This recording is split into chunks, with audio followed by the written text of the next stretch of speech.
Bonjour et bienvenue dans une nouvelle vidéo de la Gazette de la psychogénéalogie. Bonjour. Bonjour Maria Dolores Sanchez. Bonjour Annick. Aujourd'hui nous allons parler des vocations professionnelles. Maria Dolores, en général, notre métier c'est nous qui le choisissons. Oui, c'est ce que l'on croit, mais en fait c'est un peu plus compliqué que cela.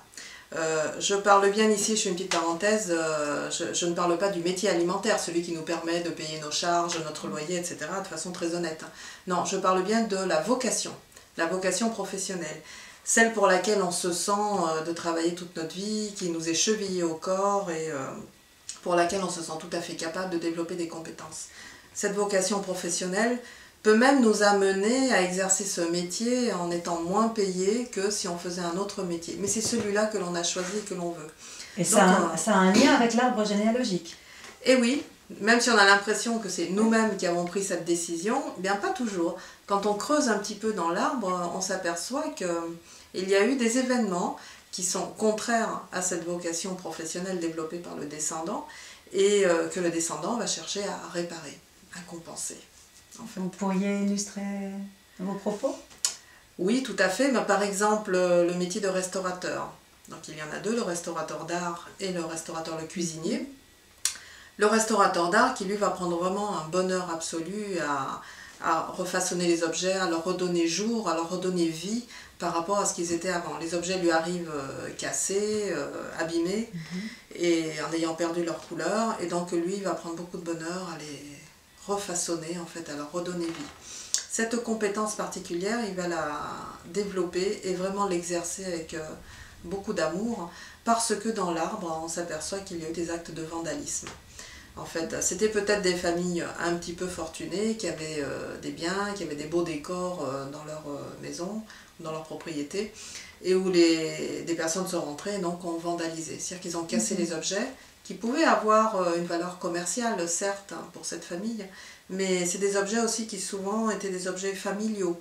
Donc il y avait une attache, un amour particulier que les personnes avaient, et cette souffrance de les voir cassés et détruits à jamais fait que dans la descendance, on va se retrouver avec une personne qui va aimer redonner vie à des objets cassés, justement. Après, vous avez le restaurateur, le cuisinier, que j'évoquais. Eh bien pour lui, on se retrouve avec une famille qui aura connu des moments de famine intenses. Alors soit des personnes en sont mortes, soit il y en a qui ont survécu, mais vraiment avec cette douleur d'avoir eu faim, et faim de manière très forte. Donc on se retrouve dans la descendance avec un ou des cuisiniers qui vont nourrir pas seulement bien leur famille, leurs enfants, mais aussi de manière collective, justement pour compenser ce qui s'est passé dans leur arbre au niveau de la famine. Et c'est vraiment des cuisiniers qui cuisineront avec beaucoup de bonheur. Très intéressant.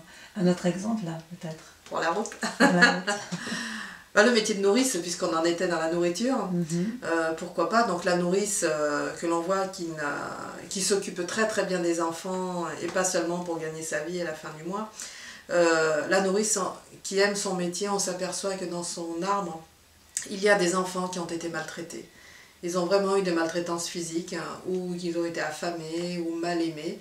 Et donc c'est le cumul de toutes ces maltraitances qui va rester engrammé dans l'arbre familial et qui fait qu'on va se retrouver avec une descendante qui, de manière collective, ce ne sera pas seulement ses enfants dont elle s'occupera très bien, mais il faudra aussi qu'elle s'occupe des enfants des autres, et elle va le faire avec beaucoup de bonheur, en les suivant, en les protégeant, en leur donnant beaucoup d'amour et en les nourrissant, bien évidemment. Donc en exerçant ce métier de cette manière, elle va compenser toutes les douleurs des enfants de son arbre. Voilà pourquoi ces compétences-là seront vraiment magnifiques et très très bien exercées par ces personnes. Très bien. Merci pour cet éclairage. Nous nous retrouverons bientôt dans une autre vidéo à propos de la Gazette de la psychogénéalogie. Maria Dolores Sanchez, merci et au revoir. Je vous en prie, Annick. Au revoir. Au revoir les internautes.